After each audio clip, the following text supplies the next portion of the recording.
Okay, welcome everyone to another Socialist Action Theory Thursday.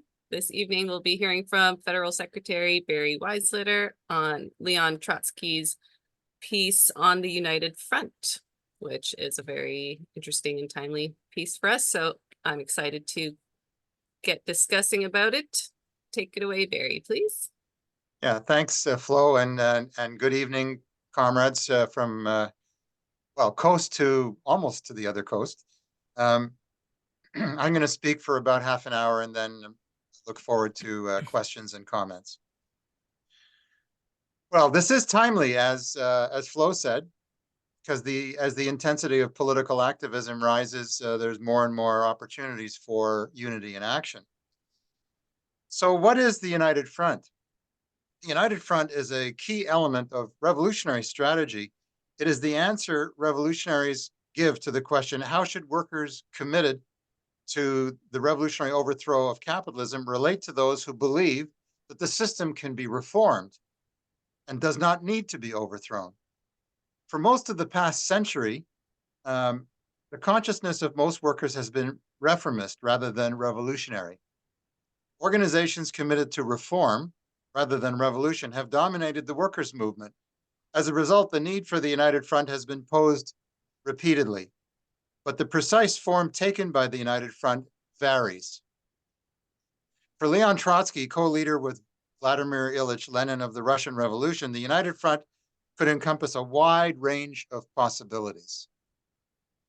Quote, just as the trade union is the rudimentary form of the United Front in the economic struggle, so the Soviet is the highest form of the United Front under the conditions in which the proletariat enters the epoch of fighting for power, close quote. The basic characteristics of the United Front are as follows. It draws together workers, revolutionary and non-revolutionary, in common struggle.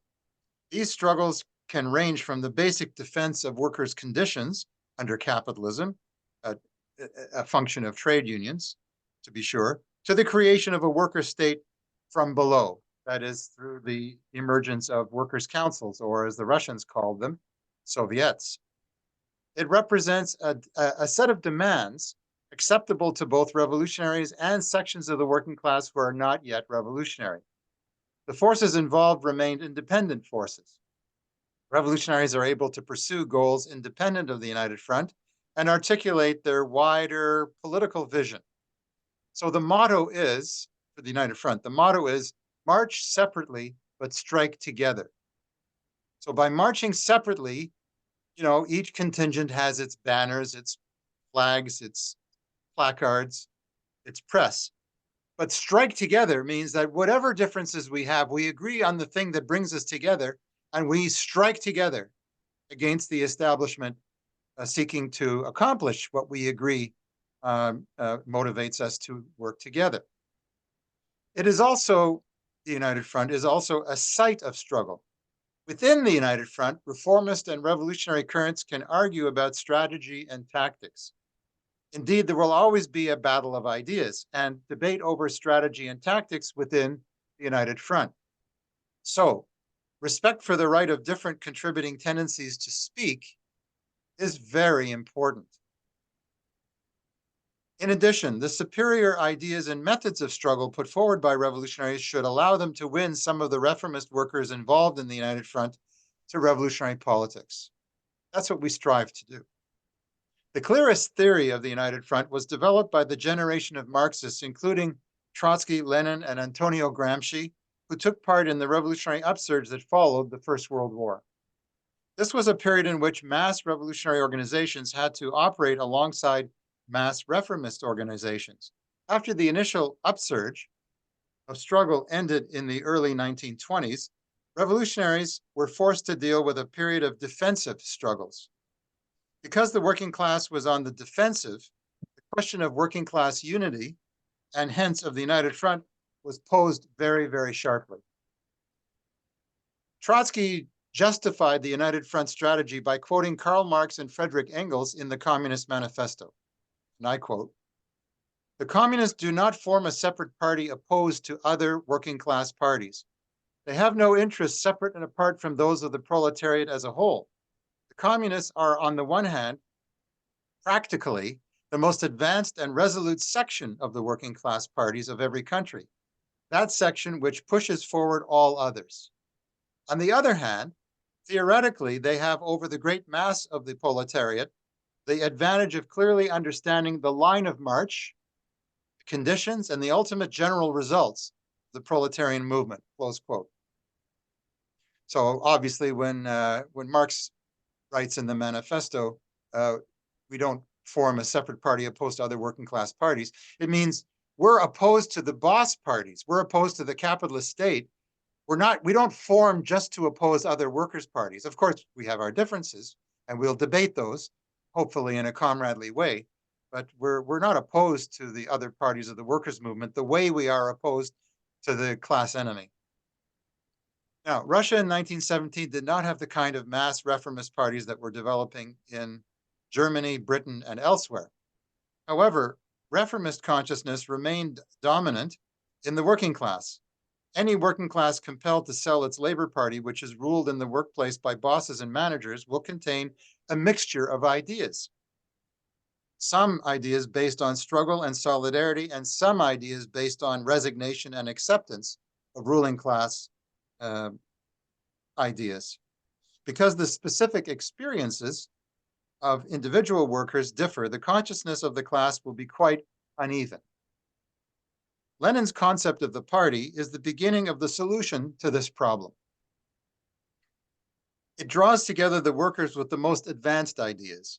It arms them with the theoretical tools, arguments, strategies, and tactics to lead other workers in action.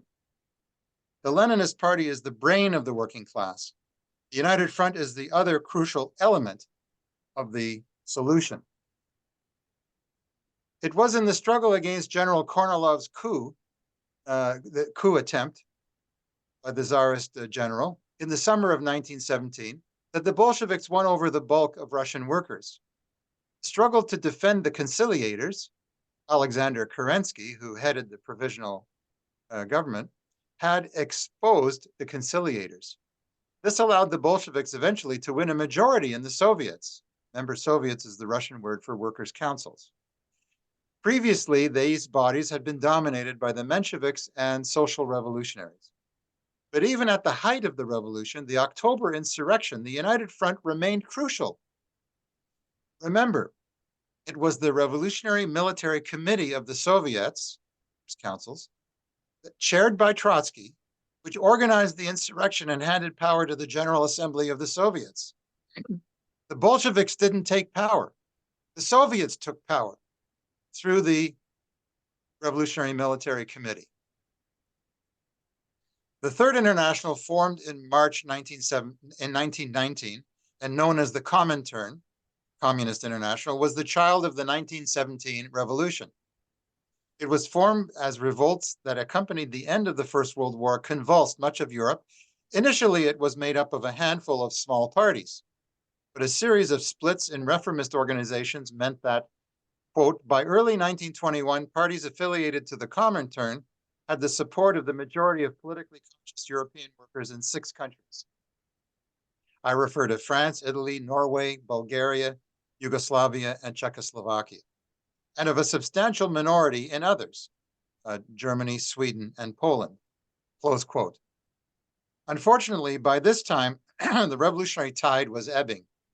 Serious errors by the Comintern-backed KPD in Germany in 1921 and 1923 squandered the potential for revolution in Germany. And I'm fond of saying, had Germany gone socialist at that time, we'd be living in a socialist world today. Anyway, didn't work out. In 1922, the Comintern, at its last Healthy World Congress, in a document titled To the Masses, adopted the United Front perspective. This included the concept of the anti-imperialist United Front in the less developed countries. One very important byproduct of the defeat of the revolutionary wave in Western Europe was the rise of Stalinism in an isolated Russia. That in turn led to the imposition on the Western communist parties of policies that bore little connection to the realities of the class struggle. From 1928 to 1934, this meant the policies of the notorious Third Period, involving the revival of the worst ultra-left positions.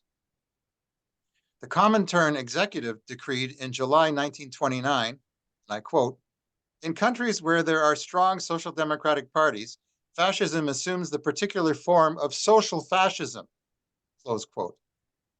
Such an analysis led the German communist leaders to make light of the real fascist threat of the Nazis, treating them as no greater a danger than the Social Democrats, the SPD. Communist militants did fight the Nazis heroically in cities such as Berlin, but the policy of their leaders meant that they did so in isolation from the wider working class movement. If Germany showed the danger of not fighting for unity, the late 1930s would show a different danger, the wrong kind of unity. In 1934, the mood of socialist and communist militants, horrified by the victory of Nazis in Germany the year before, forced their leaders into united action against attempts to bring far-right governments to office in France and Spain. There were huge demonstrations on the streets of Paris in February and a rising in Asturias in Spain in October. But at this point, a new line emerged from Joseph Stalin in Moscow, that of the Popular Front. What is the Popular Front? That meant communists sought alliances not just with the Social Democrats, but also with liberal mainstream capitalist parties.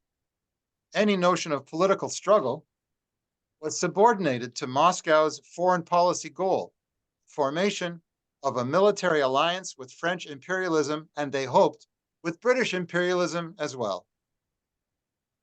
Anyone who thinks that these stories of long ago have little relevance today is mistaken.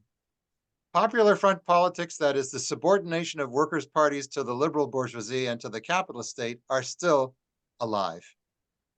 The demise of the Salvador Allende Popular Front government in Chile in 1973 is but one example. The legal coup against the Workers' Party in Brazil in 2016 is another. And the overthrow of the Evo Morales MAS government in Bolivia in 2019 are all products of Popular Front politics. Reliance on the supposed neutrality of the capitalist state, reliance on the supposed morality of the liberal segment of the capitalist class, has proven to be fatal again and again. What about Canada? What could this possibly have to do with our country? Well, the Labour-based New Democratic Party, plus the Liberal Party under Stéphane Dion, and the Bloc Québécois formed an alliance to displace the Stephen Harper-led Conservative Party late in 2010. Some of you will remember this. The authoritarian Harper dodged the bullet by proroguing Parliament, hanging on to government until March 2011. But that Liberal NDP bloc combination was a Popular Front in the making. Socialist Action opposed it on principle. Guess who supported it? The Communist Party. You've read this story before. Yes, the Communist Party of Canada. No surprise, the CP is still loyal to Stalin's treacherous strategy of seeking a government alliance with the liberal bourgeoisie. In the United States, our sister party, Socialist Action, practices United Front politics daily. And there are many examples that I can give. The United Anti-War Coalition. Dozens of organizations belong to UNAC. In fact, one of our comrades who's with us tonight attended their most recent conference in Minnesota. And it includes organizations like Socialist Action Canada. UNAC coordinates actions against US military intervention everywhere and against imperialist alliances like NATO that spread war, waste, hunger, and environmental disaster around the planet.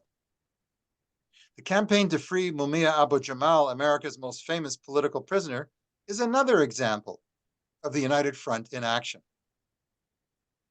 So are the campaigns to drop the charges against Julian Assange and Edward Snowden, who had the courage to expose crimes committed by the Pentagon. Socialist Action is part of the Climate Action Now and the campaign for boycott, divestment, sanctions against the Zionist apartheid state and for self-determination for Palestine.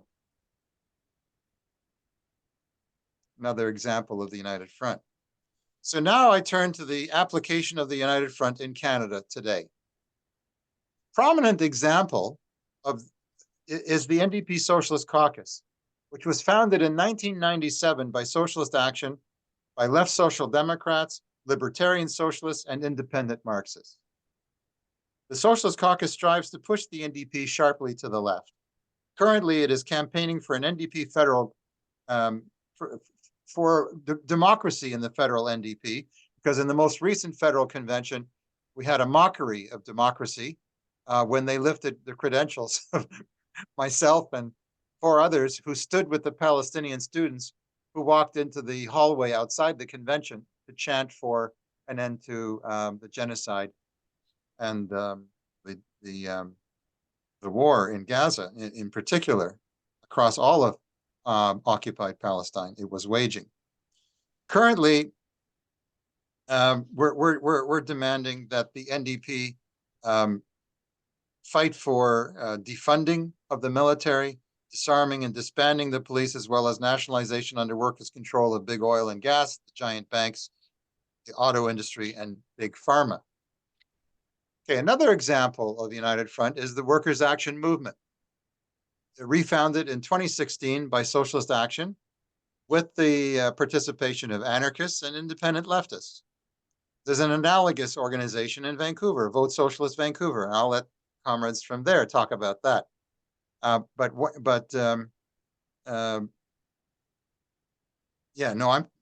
jumped ahead of myself. I started talking about the Municipal Socialist Alliance. I'll come back to that in a minute. No, I'm talking about the labor movement. The Workers' Action Movement fights for an end to concessions bargaining, for a general strike to dump Ontario Premier Doug Ford, and for union democracy.